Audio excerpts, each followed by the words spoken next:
നമസ്തേ. മകരവിളക്ക് ഉത്സവത്തിനോടനുബന്ധിച്ച് മണിമണ്ഡപത്തിൽ കളമെഴുത്തിനും മാളികപ്പുറത്ത് നിന്ന് 18-ാം പടി വരെയുള്ള നായാട്ട് വിളിക്കും വിളക്കെഴുന്നള്ളിപ്പിനുമൊക്കെ തുടക്കമായിരിക്കുകയാണ്.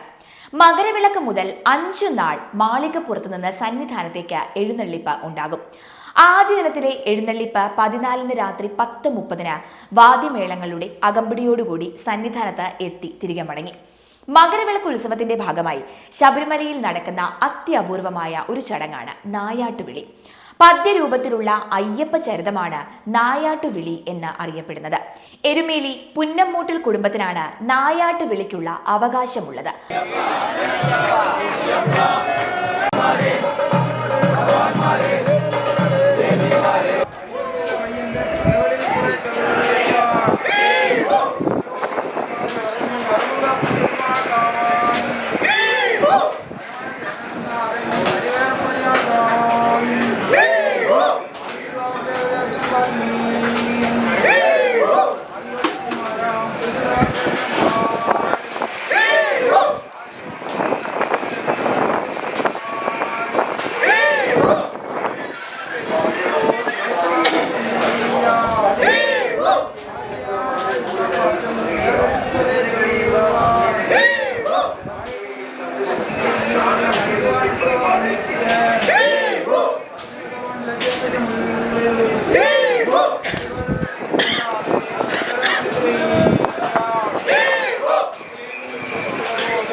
അയ്യപ്പന്റെ ജീവചരിത്രത്തിലെ വന്ദനം മുതൽ പ്രതിഷ്ഠ വരെയുള്ള 576 ശീലുകളാണ് നായാട്ടുവിളിയിൽ ഉൾപ്പെടുന്നത്.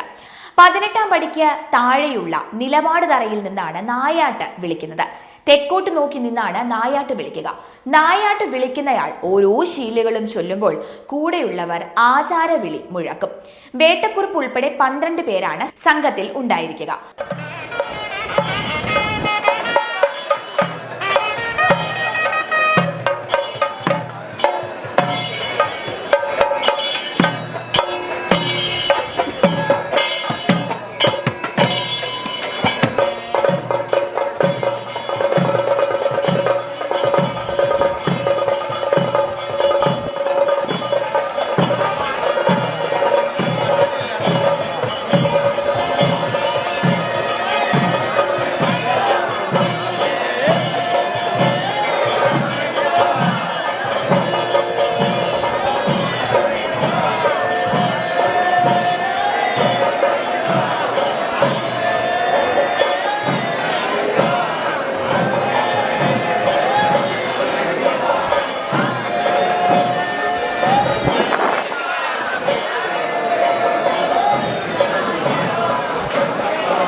മാളികപ്പുറത്ത് കളമെഴുത്തു കഴിഞ്ഞാണ് അയ്യപ്പ ഭഗവാന്റെ എഴുന്നള്ളത്ത് സന്നിധാനത്ത് എത്തുന്നത്.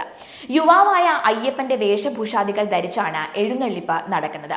മാളികപ്പുറത്ത് അയ്യപ്പന്റെ ഓരോ ഭാവങ്ങളാണ് ഓരോ ദിവസവും കളമെഴുതുന്നത്. തിരിച്ചുപോയി കളം മായ്ക്കുന്നതോടുകൂടി ഇന്നത്തെ ചടങ്ങ് കഴിയും. ഈ രീതിയിൽ 4 നാൾ മാളികപ്പുറത്തേക്ക് തിരികെ പോകുന്ന എഴുന്നള്ളിപ്പ് അവസാന ദിവസം ശരംകുത്തിയിൽ പോയി തിരികെ മാളികപ്പുറത്തേക്ക് മടങ്ങിയെത്തും. അയ്യപ്പൻ തന്റെ ഭൂതഗണങ്ങളെ ഉത്സവശേഷം തിരികെ വിളിക്കാൻ പോകുന്നു എന്നതാണ് ശരംകുത്തിയിൽ പോകുന്നതിന്റെ സങ്കല്പം ഉള്ളത്. പന്തളത്തു നിന്നും തിരുവാഭരണത്തോടൊപ്പം വന്ന കൊടിക്കൂറയാണ് തിടമ്പിനൊപ്പം എഴുന്നള്ളിപ്പിന് ഉണ്ടാകുക.